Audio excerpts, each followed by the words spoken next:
Hi, I'm Matt Robison, Vice President of Government Affairs for the Oklahoma Association of Realtors. And I'm Richard Phillips, your contract lobbyist. And welcome to this week's edition of the Capitol Insider.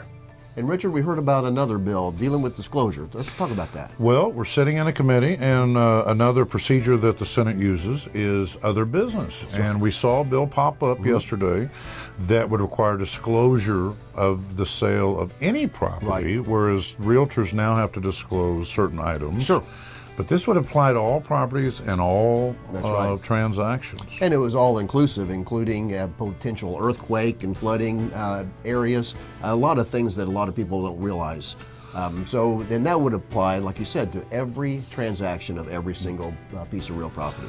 That's right. And we visited with the Real Estate Commission as well as the author. Right. And we'll get through this and work on it together with the senator. Senator Stanislawski, terrific guy. Yeah, no doubt about it. So we'll be working on that this next week. Good. And we saw another cell phone bill pop up on the Senate side, didn't we? That's right. And this one deals a little bit more with handheld. Right. So there's a lot of bills that we'll be following over the next few weeks. And we're keeping an eye on every one of them. And if you have any questions or comments, please feel free to call us at OAR. We want to hear from our constituents and our members, so we make sure that we represent you the best way that we possibly can.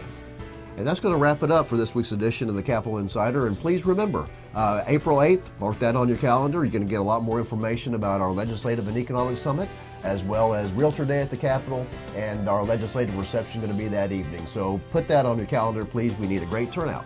And we will see you next week.